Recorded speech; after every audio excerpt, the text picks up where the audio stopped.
My sister fled into the night for her freedom, leaving my cowardly family to forcefully stuff me into her discarded, luxurious wedding gown. They offered me up as a sacrificial lamb to appease the wrath of the bloodthirsty Alpha King. On the freezing altar, when those eyes glowing with an inhuman light instantly pierced through the deception, the entire hall gasped, fully expecting my head to roll. But he did not draw his blade.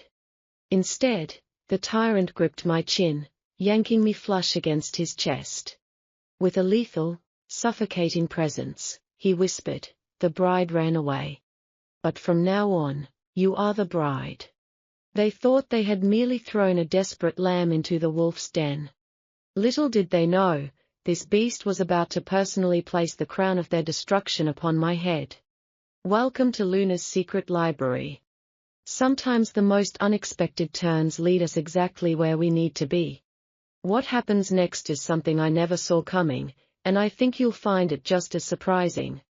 Stick around for the conclusion. It's a reminder that it's never too late for a new chapter. If you enjoy discovering these hidden gems, I'd be honored to have you follow for more. The cold ivory satin clung to my skin like a second shadow. "Stop breathing so heavily, Evelyn," my stepmother hissed, her fingers violently jerking the silk laces behind my back. The expensive fabric groaned under the strain, a sound that mirrored the mounting dread in my chest. My older sister, Meredith, was gone. She had fled into the midnight mist, leaving behind nothing but a shattered mirror and an empty bed. She chose her freedom, leaving me to face the monarch she refused to marry. "You must do this," my father urged from the dim corner of the dressing room, his voice trembling with a coward's fear. He held the heavy pearl-encrusted veil with white knuckles. "If the Alpha King arrives and finds an empty altar, he will dismantle our province stone by stone." The sovereign they spoke of was a legend born of nightmares. King Ethan ruled the northern peaks with an iron fist and an unyielding pack. He was a creature of war, whispered to possess the strength of winter storms and the ruthlessness of a starving predator. "I am not his bride," I whispered, watching my pale reflection in the glass. "I am merely the lamb sent to delay the wolf." "You are a replacement," my stepmother corrected sharply, forcing my hands into the long, suffocating sleeves. "Keep your head bowed. He will not notice the deception until the legal seals are pressed." But she did not understand the true nature of the man waiting at the altar. An alpha did not rely on sight alone. They smelled fear, they felt the pulse of a room, and they tracked the rhythm of a panicked heart. Outside, the heavy iron wheels of a royal carriage ground against the courtyard cobblestones. The deep, rhythmic vibrations traveled through the floorboards and rattled the marrow of my bones. The king's vanguard had arrived to claim the prize. They were massive men clad in obsidian armor, their chests bearing the crest of a roaring silver wolf. Without a word, the maids draped the heavy veil over my head, plunging my world into a suffocating, translucent fog. They dragged me forward, my feet stumbling beneath yards of heavy, rustling tulle. The front doors opened, and the freezing mountain wind struck my bare neck like a blade. The air smelled of crushed pine needles, fresh snow, and an intimidating scent of old leather and smoke.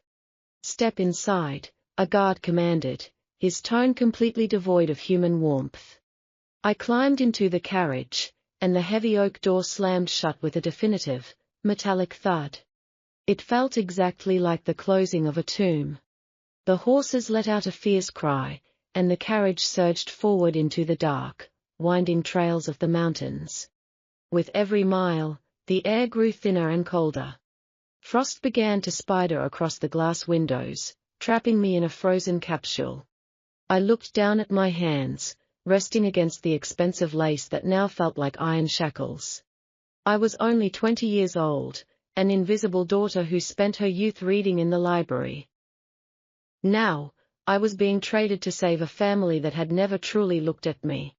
Hours dissolved into agonizing silence until the carriage finally came to a sudden halt.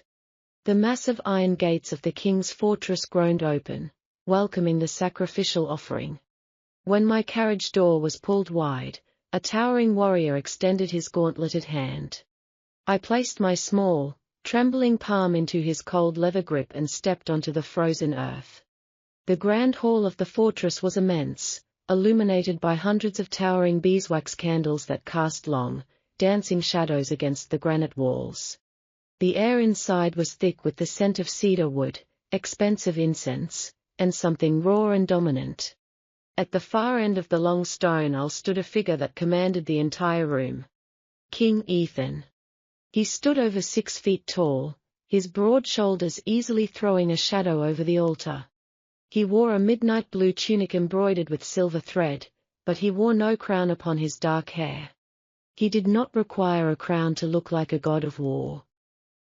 His very presence radiated an oppressive, intoxicating power that demanded absolute silence from the crowd. As I began my long walk down the aisle, the room became deathly quiet. The only sound was the soft, rhythmic sweeping of my stolen dress against the polished stone floor. I could feel his eyes. Even through the dense layers of the veil, his gaze felt like a physical weight pressing against my chest.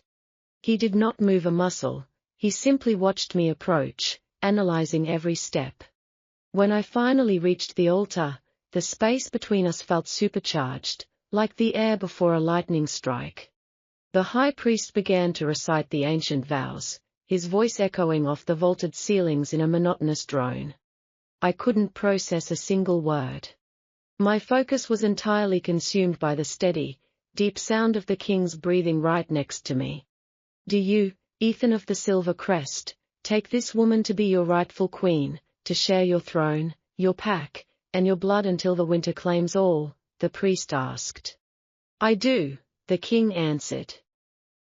His voice was a rich, low baritone that vibrated right through the stone floor and into my chest. It was smooth, yet carried the undeniable authority of an apex predator. Do you, Meredith of the Eastern Valley, take this king to be your husband and master? My heart stopped. Hearing my sister's name spoken aloud felt like a death sentence. My stepmother's parting words flashed through my mind. Speak, or your father's blood will paint these walls. I do, I whispered, the words barely escaping my throat. The king shifted his weight, turning his entire body to face me. The priest bowed his head. The bond is spoken. You may reveal your queen. Slowly, King Ethan raised his hands. His fingers brushed the edge of my veil. His movements were deliberate, devoid of rush, yet his large hands bore the scars of countless battles. With a fluid motion, he lifted the fabric and threw it back. The bright candlelight flooded my eyes, and for the first time, I looked directly into his face. He was strikingly handsome, but his features were carved with harsh, severe lines. But it was his eyes that made my breath catch in my throat. They were not human. They were a brilliant, burning amber, glowing with an intense, predatory intelligence. He looked down at me, and I watched the exact second his expression changed. His jaw tightened into a rigid line. His nostrils flared as he drew in a deep breath, catching my scent. He knew. The scent of wildflowers and old paper was not the scent of the woman he had agreed to marry. The entire hall seemed to drop in temperature. The guests held their breath, expecting the Alpha King to unleash a fury that would shatter the castle. Instead, a slow, dangerous smile curved his lips. He stepped closer, eliminating the space between us until I was completely enveloped by his warmth. He leaned down, his lips brushing the sensitive skin just below my ear, his breath hot against my cold flesh. The bride ran away, he murmured, his voice a low, thrilling growl meant for my ears alone. But you are the bride now. Before I could gasp, his large hand locked around my waist, pulling me flush against his solid, unyielding chest. Get used to the dress, my sweet little replacement. You belong to the wolf now. The heavy oak doors of the royal bedchamber slammed shut with a deafening, metallic thud. I flinched visibly as the heavy iron lock clicked into place, officially sealing my fate. King Ethan did not immediately turn around to face his stolen bride. He walked toward the massive stone fireplace, his broad back rigid with unspoken, lethal danger. The vibrant firelight danced across the roaring silver wolf embroidered on his dark midnight tunic. I stood completely frozen in the dead center of the vast, intimidating room. My stolen wedding dress suddenly felt significantly heavier than a suit of iron armor. "Take it off," his voice boomed, a low, guttural command that actually rattled the frosty glass windows. My breath violently hitched in the back of my throat. My trembling, pale hands instinctively clutched the thick, expensive satin of my heavy skirt.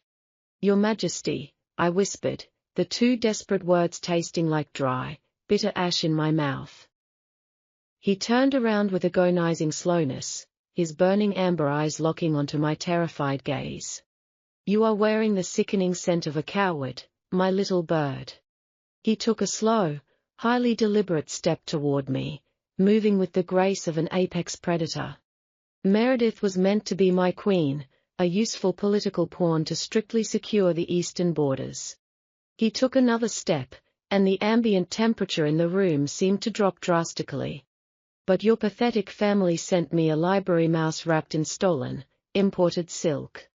He stopped just inches from me, his towering, muscular frame completely eclipsing the warm firelight. I boldly tilted my head up to look directly at his harsh, unforgiving, yet breathtakingly handsome features. "They did not send me," I corrected him, aggressively forcing my quivering voice to remain steady. "I was ruthlessly sacrificed by my own father simply to buy them time to run." A dark, deeply amused chuckle vibrated ominously within his broad chest. "And did you honestly think I would not immediately notice the substitution at the altar?" He reached out, his incredibly large, rough fingers gently tracing the delicate line of my jaw. His sudden touch was scorching hot against my freezing, terrified skin. An alpha instinctively knows his mate, and he certainly knows when he is being played for an absolute fool. I closed my eyes tightly, completely bracing my body for the inevitable, fatal strike. "Kill me, then," I commanded softly, the absolute resignation in my own voice surprising even myself. "Let my spilled blood be the perfect excuse you need to burn my father's estate to the ground." A heavy, oppressive silence stretched between us, growing thick and practically suffocating. When I finally dared to open my eyes, the explosive rage I expected to see in his gaze was entirely gone. Instead, a burning, terrifying, and deeply obsessive curiosity had completely replaced it. "Kill you," he murmured darkly, leaning closer until his lips almost brushed my trembling mouth. "Why would I brutally destroy the only genuinely interesting thing that has entered this fortress in a decade?" He firmly gripped my chin, applying just enough pressure to force me to maintain direct eye contact. "Your spoiled sister would have wept, loudly begged, and thoroughly bored me to death within a single week." His calloused thumb slowly and deliberately swept across my soft lower lip. "But you, my sweet Evelyn, you look directly at a monster and actually dare him to strike." My heart hammered violently against my aching ribs like a desperately trapped bird. He already knew my real name. He had known exactly who I was from the very second I stepped out of the freezing carriage. "You belong exclusively to me now," he declared, his dominant voice carrying the absolute weight of royal law. "Not as a pathetic hostage, and certainly not as a temporary, fragile distraction." He suddenly spun me around, his rock-solid chest pressing flush against my tense back. His large hands moved purposefully to the intricate, suffocating laces of my wedding gown. "You will proudly wear my mark, you will sit on my throne, and you will ruthlessly rule by my side." The expensive silk began to loosen as he expertly undid the painfully tight knots my stepmother had tied. "But first, we must immediately rid you of this pathetic, cowardly disguise." The heavy fabric finally pulled at my feet, leaving me violently shivering in my thin cotton undergarments. Ethan effortlessly took off his own thick, majestic fur mantle and wrapped it securely around my trembling shoulders. The heavy cloak smelled intensely of crushed pine, fresh frost, and his intoxicating, highly dominant musk. "You are freezing," he noted, his tone unexpectedly laced with a rough, protective gentleness. He effortlessly swept me off my bare feet, securely cradling my small frame against his armored chest. I gasped loudly, instinctively wrapping my arms tightly around his thick neck to steady my spinning world. He carried me purposefully toward the massive four-poster bed that was heavily draped in dark velvet. "Do not ever mistake my current patience for actual mercy, Evelyn," he whispered darkly against my hair. "You are currently playing an incredibly dangerous game inside a literal den of starving wolves."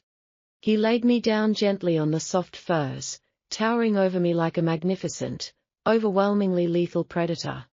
"If you ever try to run like your cowardly sister did, I will relentlessly hunt you down." His mesmerizing amber eyes flared with a sudden, fiercely possessive, and terrifying fire. "And I promise you, little bird, my chosen punishments are far sweeter than my royal rewards." I stared up at the powerful Alpha King, suddenly realizing that my nightmare had not actually ended.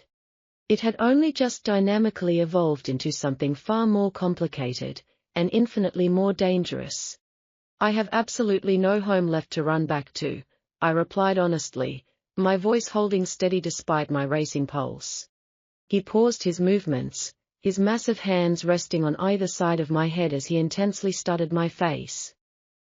"Good," he growled low in his throat, the rich sound vibrating with deep, primal satisfaction. "Because this frozen, isolated fortress is your one and only sanctuary now." He slowly lowered his frame, his heavy, muscular body pressing the mattress down significantly around me. I could instantly feel the immense, comforting heat radiating from his skin, rapidly chasing away the winter chill. "Tomorrow morning, the entire Northern Kingdom will know that the Alpha King has officially claimed his bride."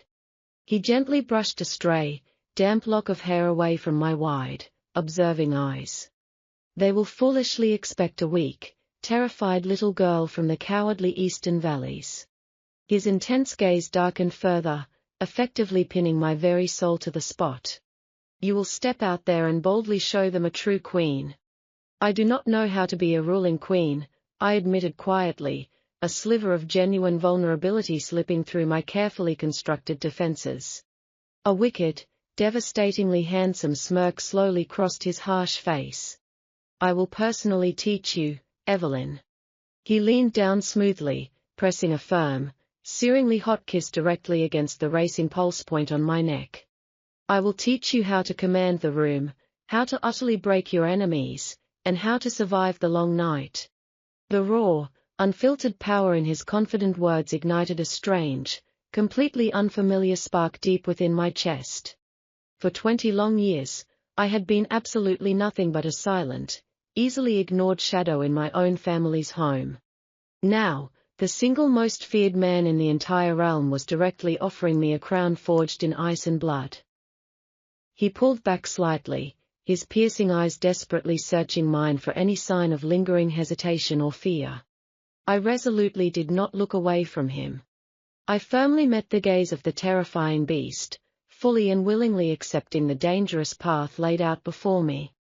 "Teach me," I whispered boldly, effectively sealing the ultimate, inescapable pact with the devil himself. Ethan's dark smile widened significantly, revealing a brief, thrilling hint of slightly elongated, predatory canines. "With absolute pleasure, my queen." The morning light in the northern fortress was as cold and sharp as a newly drawn blade. I stood silently before the heavy iron doors of the king's grand council chamber. I was wearing a dark velvet gown that had been tailored overnight to fit my incredibly fragile, completely human frame. My heart hammered frantically against my aching ribs, but my face miraculously remained an impassive, perfect mask. King Ethan stood right beside me, his towering, muscular presence acting as a silent, terrifying warning to anyone who dared cross us. "Are you truly ready for this, my clever little bird?" he murmured, his deep, resonant voice vibrating directly against the frozen stone walls. I have spent my entire miserable life being completely and utterly underestimated by everyone around me, I replied evenly, keeping my eyes fixed firmly forward. He pushed the massive double doors open with effortless strength, and a harsh, freezing gust of mountain wind instantly swept over us. The great circular hall was completely packed with massive, battle-hardened alpha lords and snarling, highly impatient politicians. They all immediately turned to stare aggressively at the fragile human girl who had supposedly stolen their fierce king's throne. The political tension in the enormous room was suddenly thick enough to choke on. "We have a catastrophic crisis on our hands right now, Your Majesty," Minister Vance announced immediately, stepping boldly into the center of the stone floor. Vance was a sleek, silver-haired wolf with calculating, cold eyes and a dangerously smooth, persuasive voice. "The royal winter stores are practically empty, and our most vulnerable outer packs are already beginning to slowly starve to death." A low, incredibly dangerous collective growl rumbled aggressively through the assembled alpha lords at the mere mention of starving families. "And we all know exactly why this tragedy is happening," Vance continued smoothly, pivoting sharply to point a completely accusatory finger directly at me. "The Eastern Valley, the very home of our supposed new queen, has completely failed to deliver their mandatory autumn grain tribute." He sneered openly and disrespectfully, his harsh gaze sweeping over my delicate physical frame with absolute, naked disgust. "They arrogantly sent us a useless, fragile human girl instead of the crucial food we desperately need to survive the brutal frost." The council room instantly erupted into angry, hostile mutters, the heavy, metallic scent of predatory aggression filling the cold morning air. Ethan simply walked forward and leaned back gracefully into his massive obsidian throne, casually resting his square chin on his scarred hand. He did not say a single, solitary word to defend my honor against the harsh accusations. He was openly testing my resolve, exactly as he explicitly promised he would do in the darkness of his bedroom. I took a slow, remarkably deep breath, deliberately stepping away from the absolute, guaranteed safety of my dangerous husband's side. I walked purposefully and directly toward Minister Vance until I was standing mere inches from his towering, imposing chest. "You are incredibly bold to lie directly to the Alpha King's face in open court, Minister Vance," I said, my calm voice ringing out crystal clear across the chamber. The entire massive chamber instantly fell into a completely, deathly silent state of shock. Vance let out a harsh, deeply mocking laugh, aggressively baring his sharp, white teeth in a clear, physical threat. "A fragile, uneducated library mouse dares to speak to me about the complex logistics of the royal winter stores," he sneered dismissively. "I absolutely do," I answered without missing a single, crucial beat, my steady eyes locking directly onto his without a single trace of fear. "My father is a terrible, selfish man, but he is a deeply terrified coward who strictly follows the royal law out of pure fear." I slowly began to circle the older minister, intentionally letting my expensive velvet skirts drag dramatically and loudly across the polished stone floor. I know this as an absolute, verifiable fact because I was the invisible, ignored daughter who accurately balanced the estate's ledgers every single night. Vance's highly arrogant smile suddenly faltered just a microscopic fraction of an inch as my confident words echoed around him. Exactly 3 weeks ago, 60 heavily loaded wagons of premium winter wheat left the Eastern Valley directly under the official banner of the Silver Wolf. I kept my tone perfectly flat and emotionless, flawlessly reciting the precise, complex numbers permanently burned into my exceptional memory. They successfully crossed the Iron River Bridge on the 4th day of travel, officially paying exactly 12 copper pieces per wagon in standard royal toll fees. The older, battle-scarred lords in the crowded room began to exchange highly confused, increasingly suspicious glances with one another. The royal shipping manifest explicitly required the vital grain to be transferred at the lower mountain checkpoint directly to your personal quartermasters, Minister. I stopped my pacing directly in front of him again, gracefully tilting my head slightly as I prepared to visibly deliver the final, fatal blow to his career. If the northern packs are currently starving to death today, it is purely because you secretly sold their survival to the black market merchants stationed across the sea. Vance's pale face suddenly flushed a violent, ugly shade of dark red, and his broad chest heaved heavily with sudden, totally panicked rage. You actually dare to accuse me of treason based entirely on the imaginary, fabricated numbers of a pathetic little girl, he roared loudly, taking a highly threatening step forward. Before his heavy boot could even complete the aggressive step, a terrifying, bone-chilling, and demonic snarl violently ripped through the tense air. King Ethan was suddenly standing right directly behind me, his enormous, muscular body fully shielding my human fragility from any potential physical attack. The dominant Alpha King's eyes were glowing a bright, terrifyingly demonic amber, and his deadly, razor-sharp claws were fully extended from his knuckles. Bring me the lower checkpoint ledgers immediately, Ethan commanded his elite royal guard, his incredibly deep voice dropping into a lethal, heavily vibrating register. Vance instantly collapsed and fell hard to his knees on the stone, his arrogant, prideful bravado completely shattering under the king's intensely suffocating, murderous aura. My glorious king, please have mercy, it was merely a simple logistical error in the paperwork, the corrupt minister desperately sobbed, his natural scent turning completely sour with overwhelming terror. Ethan did not even bother briefly looking down at the pathetic, groveling, sweating traitor currently weeping at his heavy leather boots. He looked exclusively and intently at me, a remarkably dark, incredibly proud, and possessive smile curving his harsh, devastatingly handsome features.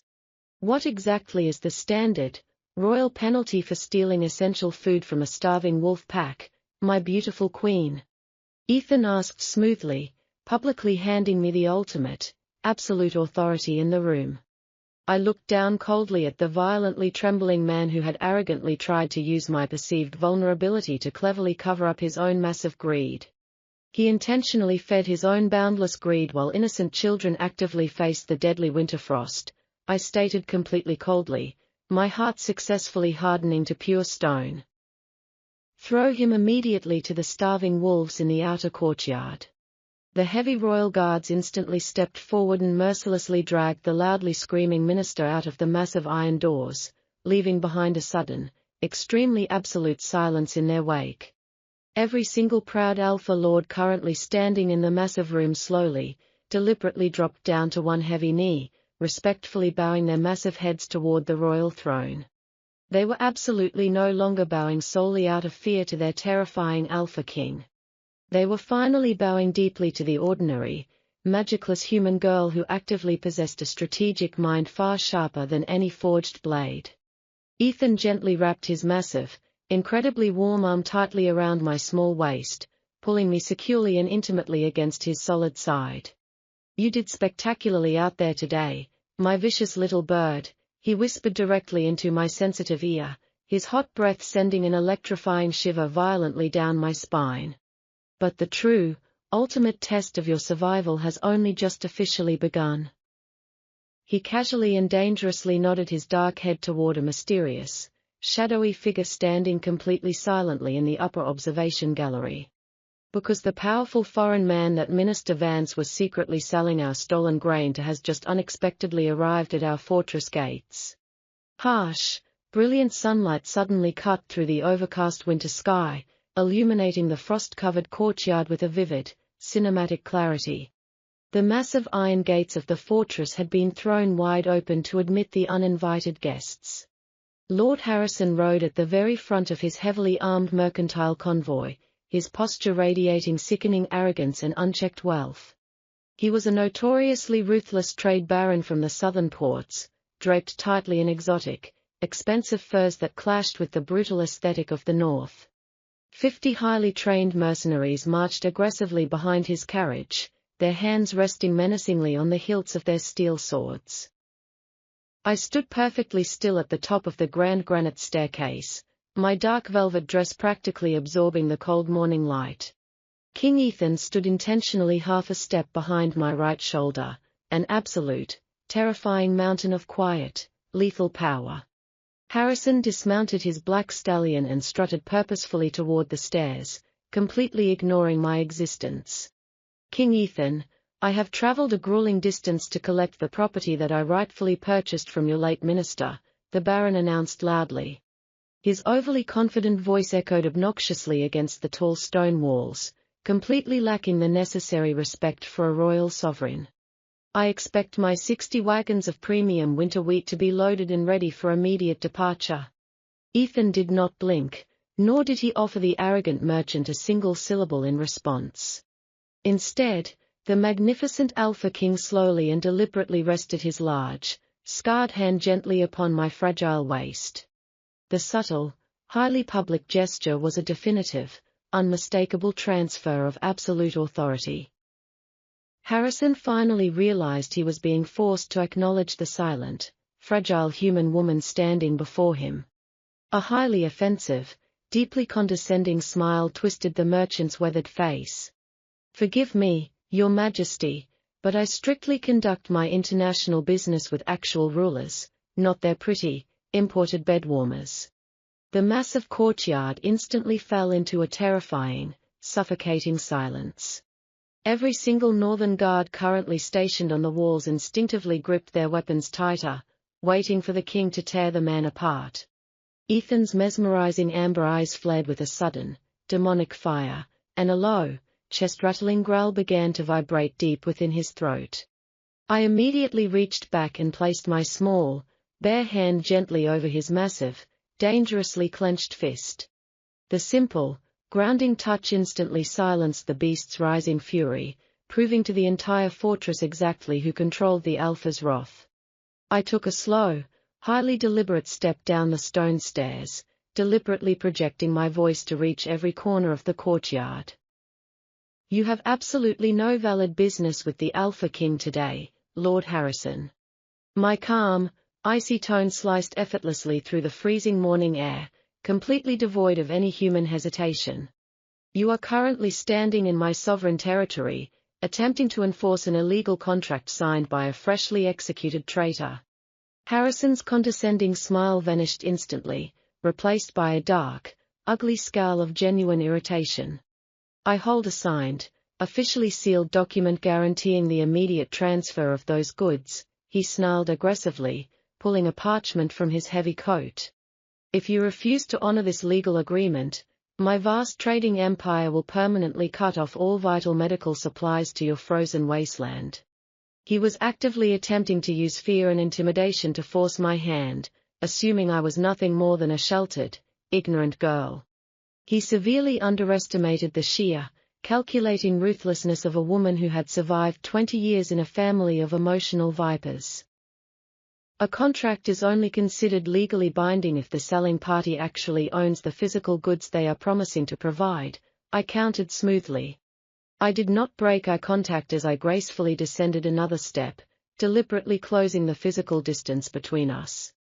According to the third statute of the ancient Northern Trade Codex, royal tribute cannot be legally bought, sold, or bartered by any subordinate official. Harrison's eyes widened slightly in genuine shock. He clearly had not expected a foreign human to know the region's archaic laws. Minister Vance never possessed legal ownership of that grain, which makes your expensive piece of parchment entirely worthless. I paid 3,000 gold pieces for that shipment. Harrison roared, his carefully constructed composure completely shattering. And I sincerely thank you for your incredibly generous, highly patriotic donation to the royal treasury, I replied, a cold, victorious smile finally touching my lips. However, the Codex also explicitly states that attempting to smuggle stolen royal rations during a severe winter famine is an act of high treason. The Baron physically recoiled as the full, devastating weight of my carefully laid legal trap suddenly snapped shut around him. You are aggressively attempting to murder northern children by intentionally starving them, Lord Harrison. I raised my hand in a sharp, definitive gesture, and 50 heavily armored northern guards instantly drew their massive broadswords in perfect unison. The terrifying sound of grinding steel violently shattered the morning silence. By the absolute authority of the crown, I am officially confiscating your entire mercenary convoy, your heavily armored wagons, and every single coin currently resting in your pockets." Harrison's face drained of all color, his arrogant bravado instantly collapsing into pathetic, naked terror. "You cannot legally do this to me," he screamed desperately, looking past me toward the imposing monarch. "King Ethan, this is absolute madness." Ethan slowly descended the stairs, his heavy, rhythmic footsteps sounding exactly like the methodical approach of an executioner.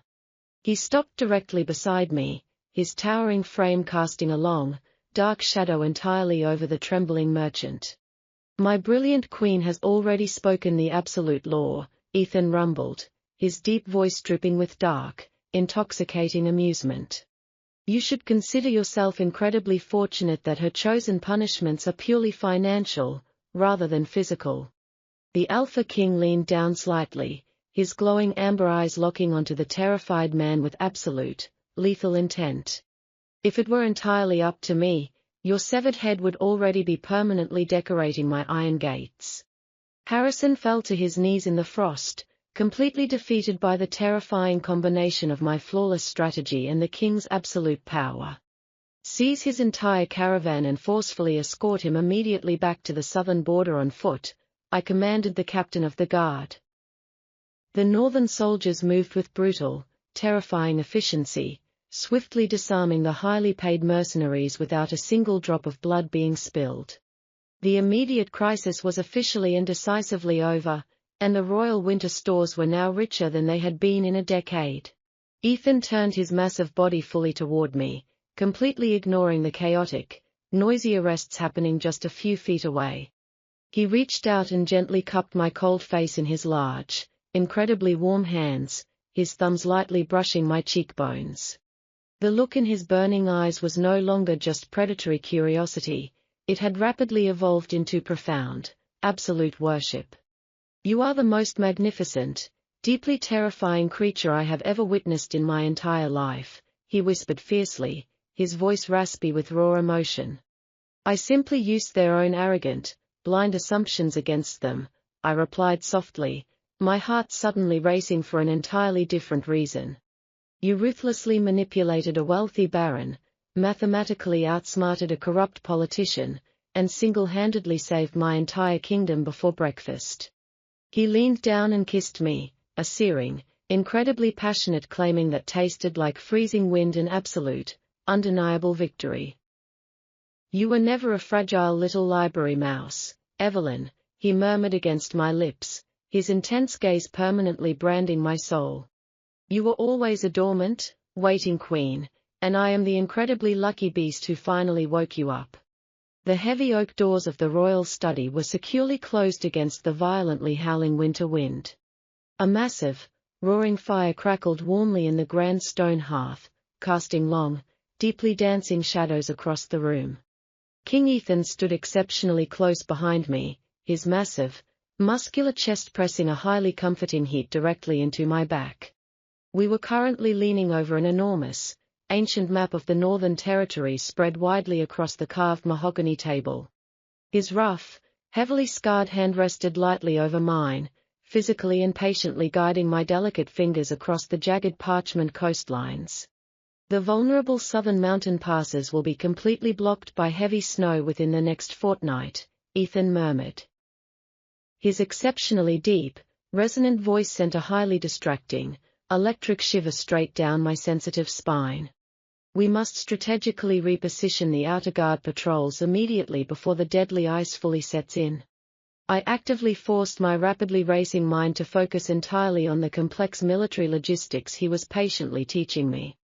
For the past 3 days, my terrifying alpha husband had treated me strictly and completely as his equal intellectual partner. He did not arrogantly hide me away in a silk-lined bedroom like a fragile, purely decorative human trophy. He deliberately brought me into the very beating heart of his absolute power, actively demanding my strategic input on kingdom affairs. "If we move the 3rd Veteran Battalion to the jagged ridge, they can effectively intercept any desperate smugglers," I suggested quietly. Ethan's broad chest rumbled deeply with a low, incredibly dark sound of pure, primal approval.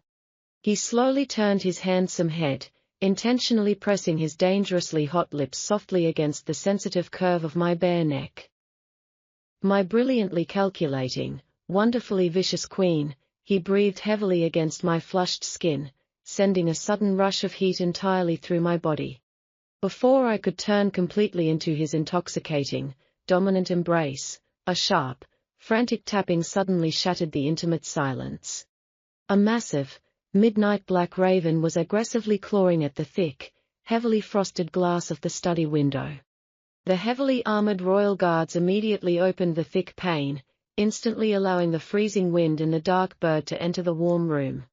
A small, tightly rolled piece of expensive parchment was bound securely to its sharp claw with a highly familiar, sickening green ribbon. My heart violently dropped straight into my stomach at the mere sight of that specific, toxic shade of emerald green. It was the official, undeniable wax seal of my cowardly father's estate back in the Eastern Valley. Ethan's highly sensitive, predatory demeanor instantly shifted from relaxed affection to absolute, lethal alertness. He effortlessly snatched the incoming message from the bird, his glowing amber eyes darkening instantly with dangerous, protective suspicion.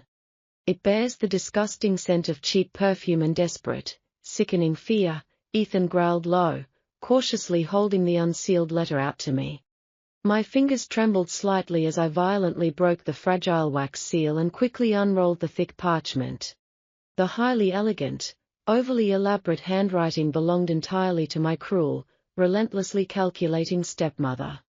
"My dearest, most beloved Evelyn," the letter falsely began, instantly making me feel physically nauseous with its blatant lies. "We were absolutely overjoyed to hear that the great Alpha King finally recognized your deeply hidden worth. Your father and I always knew deep in our hearts that you were meant for incredible, magnificent greatness. Now that you hold such vital, unparalleled influence, we urgently require your royal assistance concerning the heavily blocked trade routes." I abruptly stopped reading, a bitter, highly cynical laugh suddenly escaping my painfully tight throat. They actually thought I was still the exact same pathetic, blindly obedient girl they had violently forced into a stolen dress. They truly believed they could actively leverage my new, terrifying royal position to constantly feed their own selfish, endless greed. All the agonizing memories of being cruelly locked in cold, dark rooms while Meredith was showered in gold aggressively rushed back.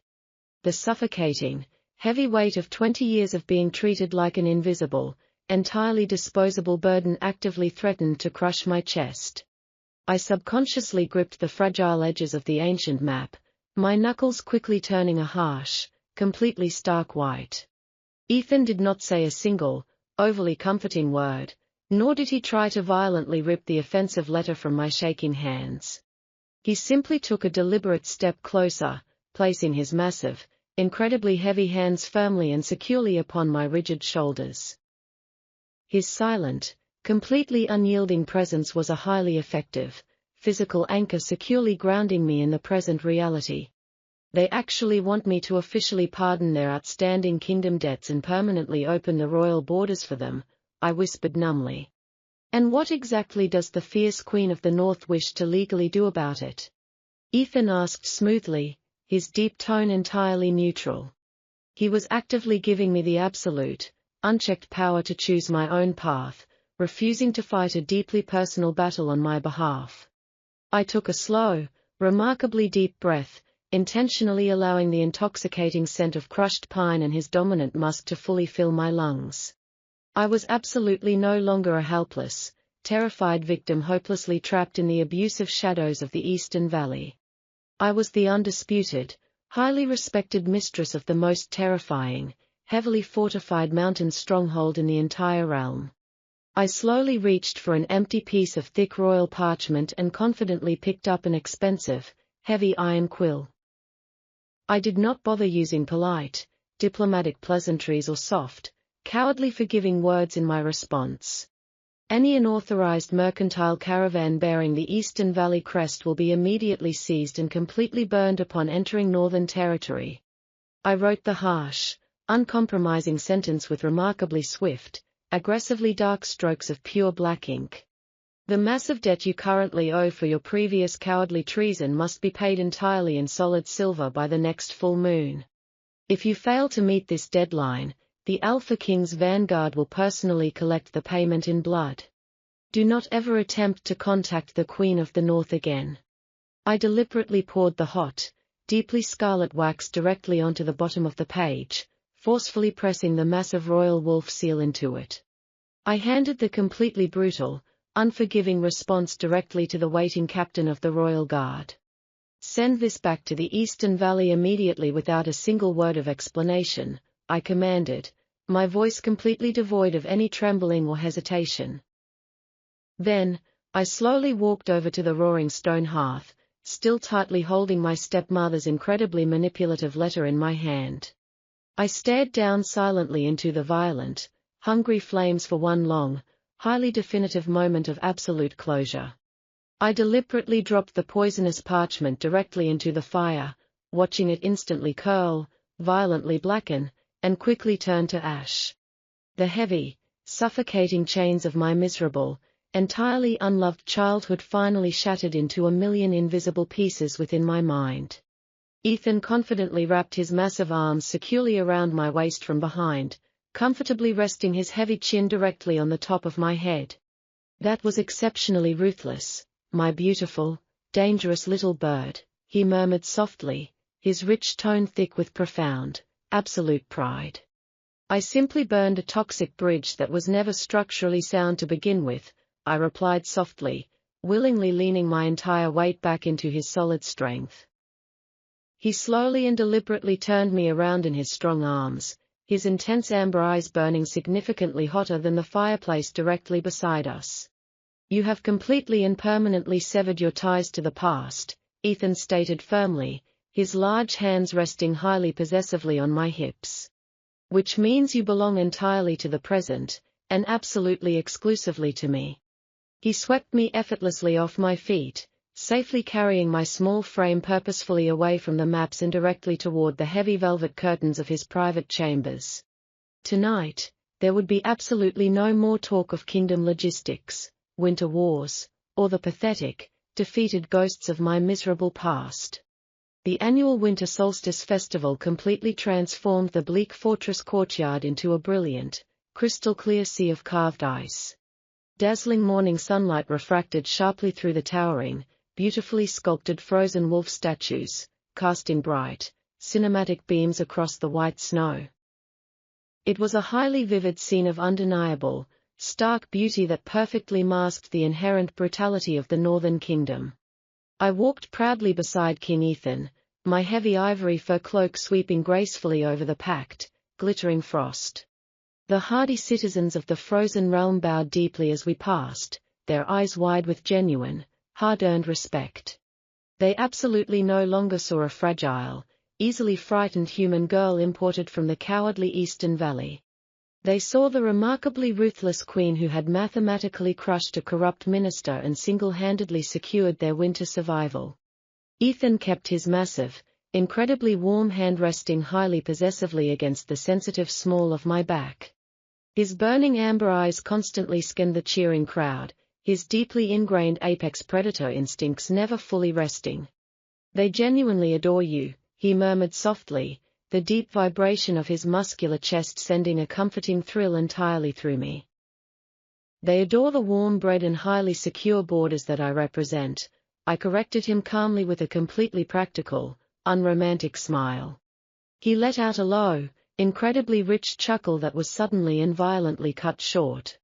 The festive, joyous music abruptly stopped, permanently replaced by the terrifying, unmistakable sound of a heavy mechanical crossbow firing. A massive steel bolt aggressively shattered the thick ice sculpture completely adjacent to my head, violently spraying sharp, frozen shrapnel everywhere. Absolute chaos instantly erupted in the bright courtyard as terrified civilians screamed loudly and frantically scrambled for the heavy iron gates. Assassins, the captain of the Royal Guard roared loudly, drawing his massive broadsword in a fluid, highly desperate motion. 6 heavily cloaked figures suddenly lunged from the panicked, surging crowd, their jagged daggers glinting menacingly in the sharp sunlight. They were absolutely not aiming for the invincible, towering Alpha King. They were driving straight toward me, explicitly tasked with permanently severing the kingdom's newly discovered, supposedly vulnerable heart. Ethan did not merely shout a royal order, he physically exploded into lethal motion with terrifying, completely inhuman velocity. A deafening, deeply demonic roar ripped violently from his throat, a sound that physically shook the heavy snow directly from the high fortress walls. He intercepted the first two speeding assassins simultaneously, his massive hands effortlessly crushing their thick leather armor like brittle, dried leaves. Hot blood instantly sprayed across the pristine, highly reflective snow, painting a horrific, incredibly vivid contrast against the pure white ground. But there were simply too many coordinated attackers, and the chaotic, terrified crowd temporarily blocked the royal guards from directly reaching my isolated position. A third assassin successfully slipped past Ethan's lethal, wide defensive perimeter, his dark, murderous eyes locked intensely on my chest. I did not freeze in pathetic terror, nor did I foolishly scream for my incredibly busy husband to desperately come save me. I vividly and perfectly remembered the tactical map we had thoroughly studied just last night in the absolute safety of his private study. I knew exactly where the heavy, burning iron braziers were strategically placed to efficiently heat the massive outer courtyard. I threw my entire body weight forcefully and deliberately against the nearest massive, glowing iron fire stand. The heavy metal basin violently tipped over, instantly dumping a massive, cascading wave of scorching red coals directly into the assassin's rapid path.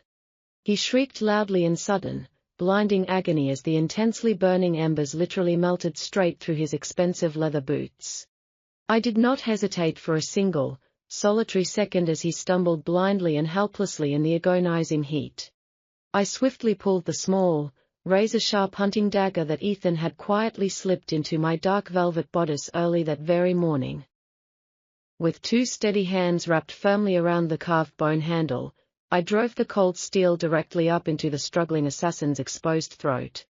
Hot, thick blood rushed rapidly over my freezing fingers, but my facial expression remained entirely cold, highly analytical, and completely unbothered. I pulled the sharp blade out smoothly and stepped carefully backward, deliberately keeping my expensive heavy skirts entirely clear of the rapidly spreading crimson pool. The remaining three attackers completely froze, thoroughly shocked by the brutal, highly efficient violence seamlessly enacted by a supposedly fragile human woman. That brief, entirely fatal second of pure hesitation was absolutely all the Alpha King desperately needed. Ethan tore violently through the remaining men with absolute, devastating savagery, completely surrendering to the lethal, primal wolf raging within his soul. When the massive courtyard finally fell entirely silent again, the bright, perfectly clear ice sculptures were heavily painted in dark, visceral red. Ethan stood heavily panting in the dead center of the horrific carnage, his massive chest heaving violently, his large hands completely soaked in fresh blood. His glowing, deeply demonic amber eyes snapped wildly toward me, frantically checking to see if I had been physically or mentally broken by the absolute horror. I stood perfectly tall and completely composed amidst the brutal slaughter, calmly wiping my bloody dagger totally clean on the dead assassin's dark cloak. The powerful Alpha King stared deeply at me, his massive chest rumbling heavily with a sound that was half feral growl and half deeply reverent prayer.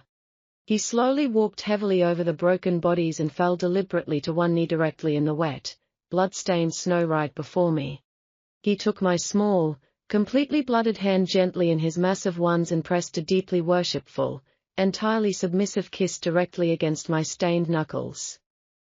"My magnificent, unbelievably terrifying queen," he rasped darkly, completely ignoring the highly stunned royal guards who were actively watching their undisputed, lethal ruler kneel.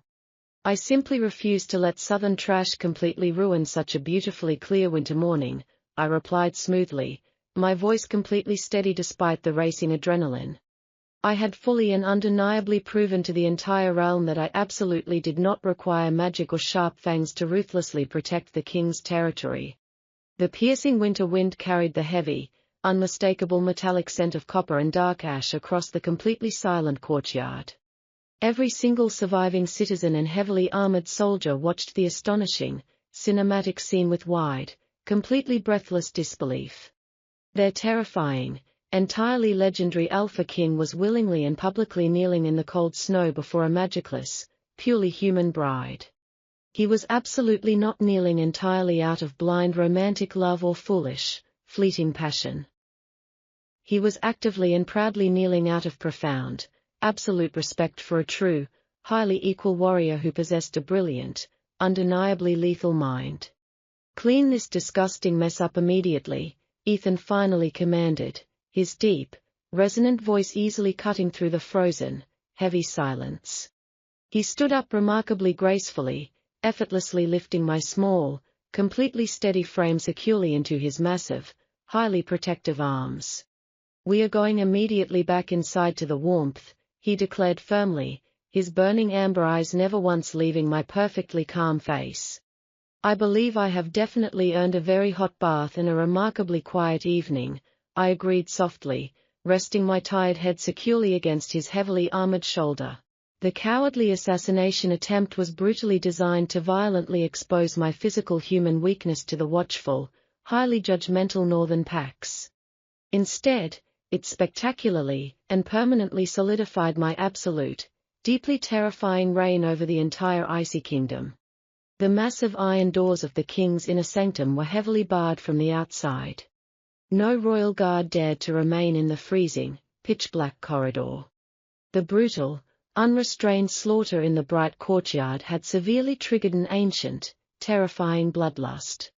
It was the legendary curse of the sovereign bloodline, a feral frenzy that eventually consumed every northern monarch.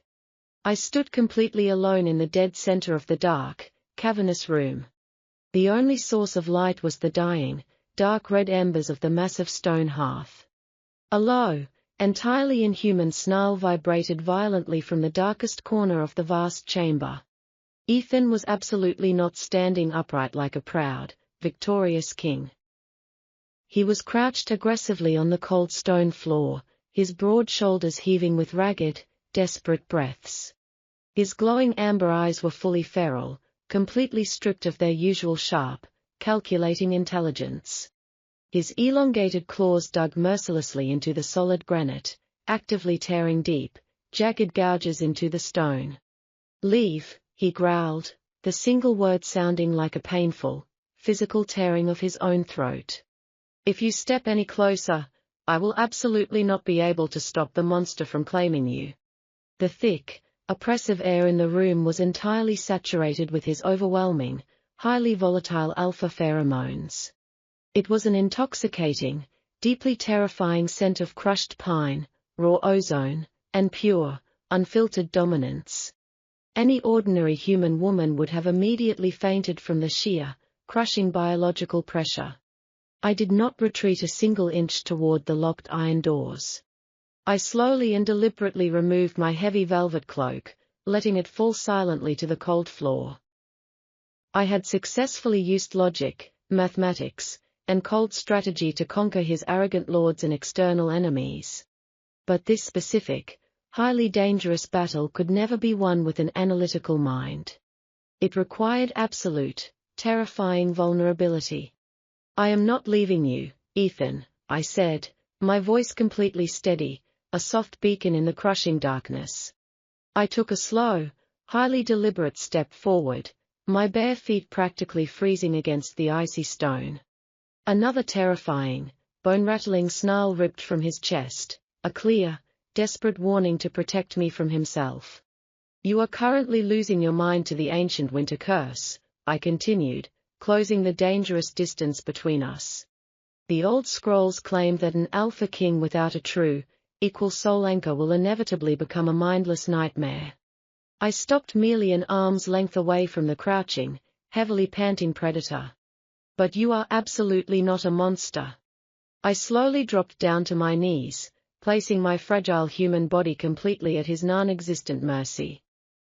He violently lunged forward, his massive hands slamming heavily onto the stone floor on either side of my delicate waist.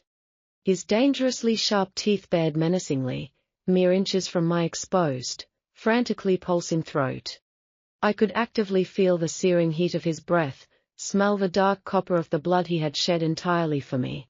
I did not flinch, nor did I close my eyes in cowardly anticipation of a fatal strike. I slowly raised my small, bare hands and gently cupped his harsh, heavily strained face. My soft, cool thumbs lightly stroked the rigid, tense muscles of his clenched jaw. "I am right here, my king," I whispered fiercely, pouring every single ounce of my newly discovered courage into the words. "You forcefully woke the sleeping queen inside my soul, and now I am calling your human heart back from the dark." He froze entirely, his heavily muscled frame shuddering violently under my gentle, completely fearless touch. The wildly glowing, chaotic fire in his predatory eyes suddenly flickered, desperately fighting an internal, agonizing war. I leaned forward and pressed my soft lips gently against his burning, feverish forehead. It was an act of pure, absolute devotion, entirely stripping away the cold armor I had worn my entire life. A deeply broken, incredibly human sound suddenly tore abruptly from his throat. His terrifyingly strong arms instantly collapsed around me, practically crushing my small frame against his solid chest. He buried his handsome face deeply into the crook of my neck, inhaling my natural scent with desperate, starving breaths. The suffocating, lethal tension in his magnificent body began to slowly, remarkably drain away. I wrapped my arms tightly around his broad shoulders, gently running my fingers through his thick, dark hair. "I have got you," I murmured repeatedly, rocking him slightly in the quiet, absolute darkness of the stone room.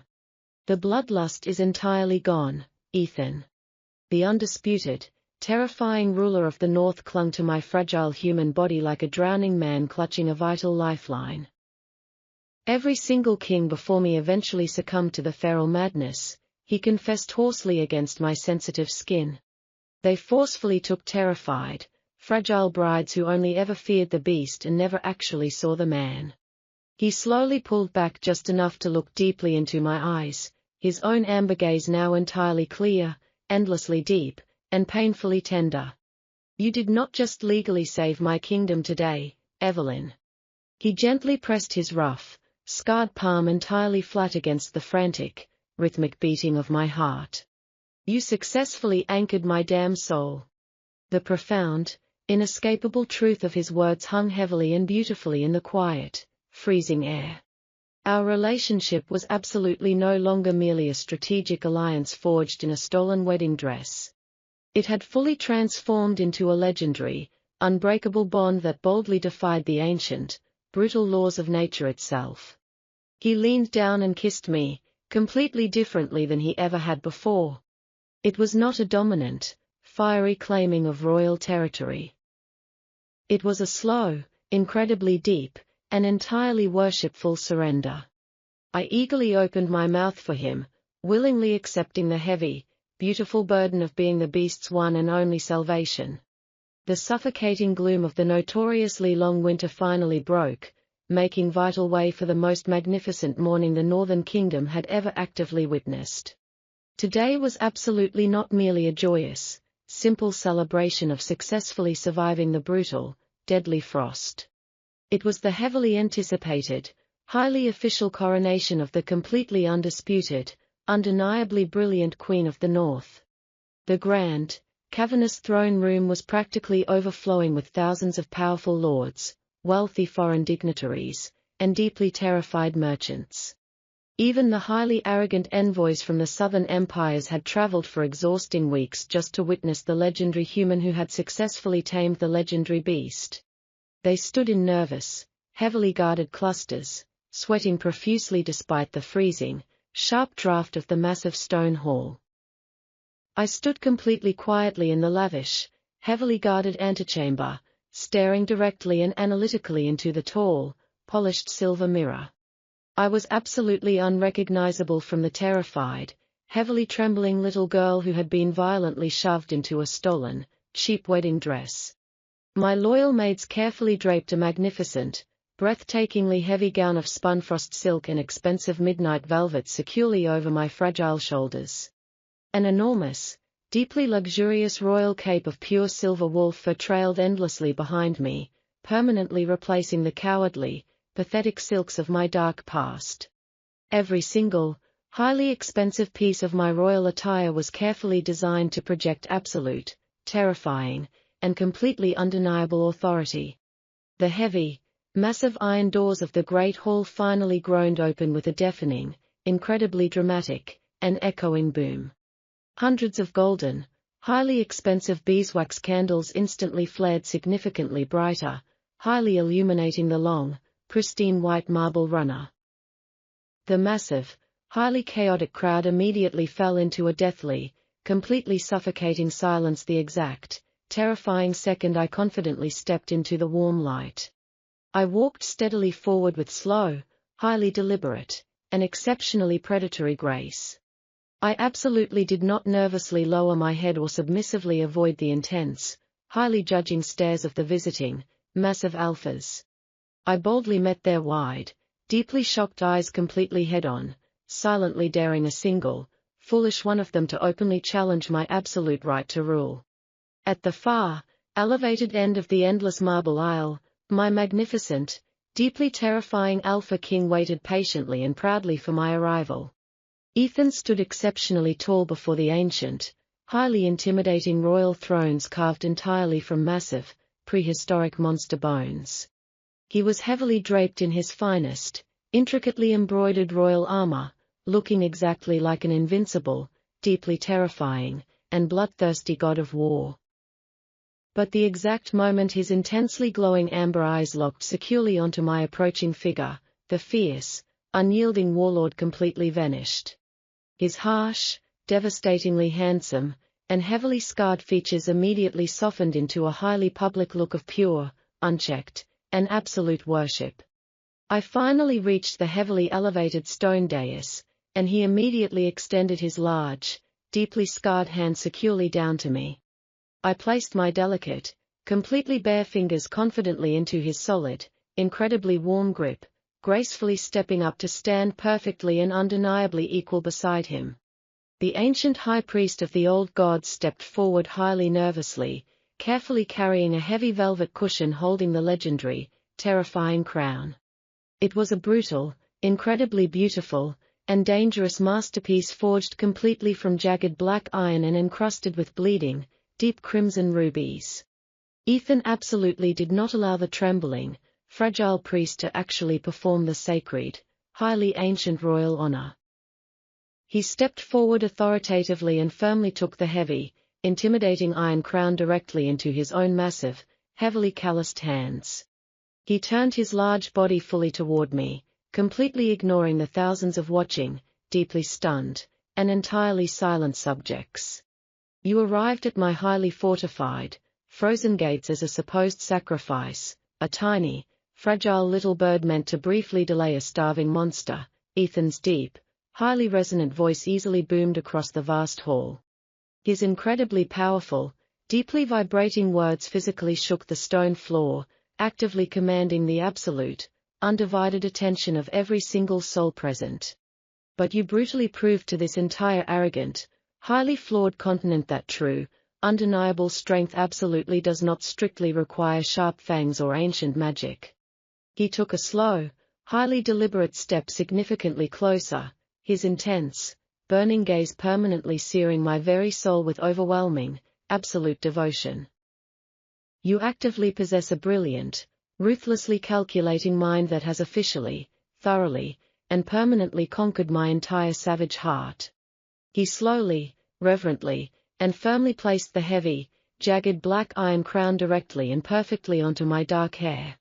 The crushing, incredibly cold weight of the legendary metal instantly grounded me, legally and officially solidifying my eternal, absolute, and terrifying reign. I hereby declare Evelyn, the incredibly vicious and deeply brilliant strategist, as my true, completely undisputed equal in absolutely all worldly things. Ethan roared fiercely, turning his massive frame rapidly to fully face the silent crowd.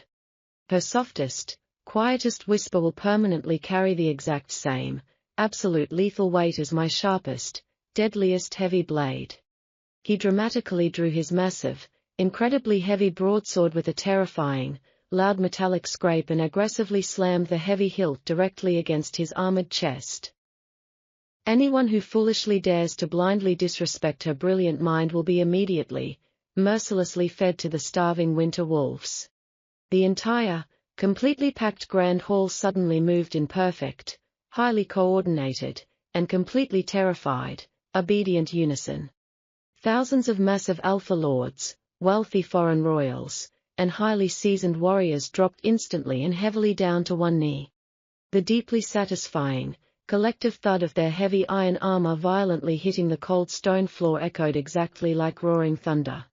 They were actively bowing deeply, fully, and permanently surrendering their immense, dangerous pride to a completely ordinary, totally magicless human woman. I looked directly out over the endless sea of bowed, highly submissive heads with a completely cold, highly satisfied, and victorious smile. My violently cowardly father and my deeply abusive, highly manipulative stepmother were currently rotting in complete poverty, totally stripped of their wealth by my direct command. The corrupt, incredibly greedy ministers who had arrogantly and foolishly tried to mathematically outsmart my flawless logic were completely and permanently gone. I had successfully taken every single horrific, deeply unfair tragedy my miserable life had violently thrown at me, and I had ruthlessly, brilliantly weaponized it. Ethan stepped exceptionally closely behind me, securely wrapping his massive, incredibly warm arm tightly around my expensive, velvet-draped waist. He leaned down slightly, softly pressing his hot, highly intoxicating lips directly against the highly sensitive shell of my ear.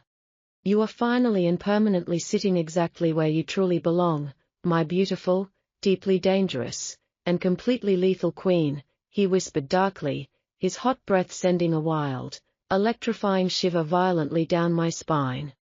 I proudly rested my small, incredibly delicate hand comfortably over his massive, heavily armored arm, fully and completely embracing my spectacular, blood-soaked victory.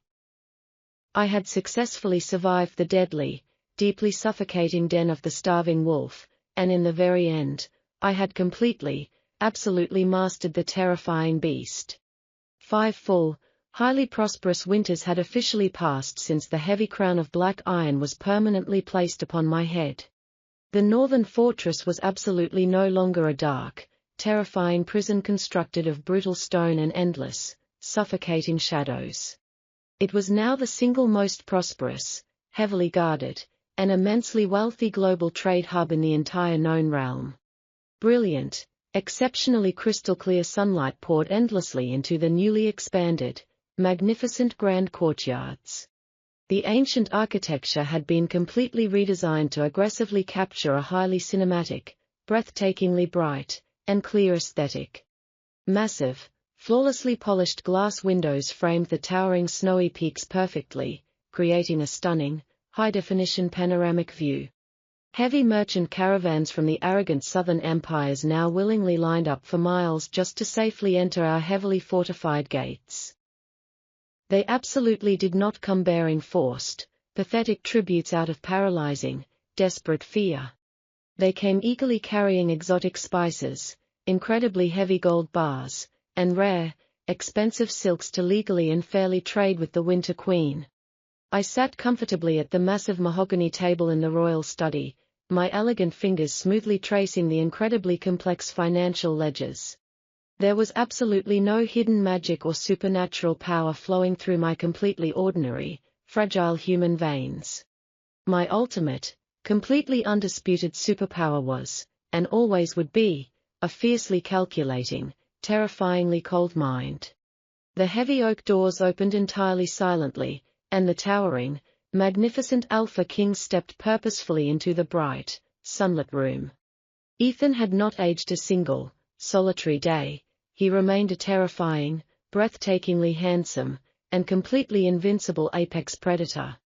But the once feral, wildly chaotic fire in his glowing amber eyes was now permanently anchored by absolute, unconditional, and profound peace. He confidently walked over and wrapped his massive, incredibly warm arms securely around my velvet-draped shoulders from behind. The newly constructed Western Bridge is officially completed ahead of schedule, my brilliant, ruthless strategist, he murmured, softly kissing my bare neck. His exceptionally deep, resonant voice still sent the exact same, wild electric thrill violently down my sensitive spine. That will efficiently and permanently cut the international shipping time by exactly 4 days, I replied evenly, smoothly noting the crucial data in the open ledger. He let out a low, deeply affectionate, and highly possessive rumble, completely ignoring the complex mathematics currently covering the table. You have entirely and fundamentally reshaped this brutal, frozen world with absolutely nothing but parchment, ink, and raw human courage, Evelyn. He gently turned my heavy carved chair around, pulling me completely effortlessly onto his solid, heavily muscled lap. I rested my head comfortably against his armored chest, silently listening to the steady, incredibly powerful, and reassuring beating of his heart.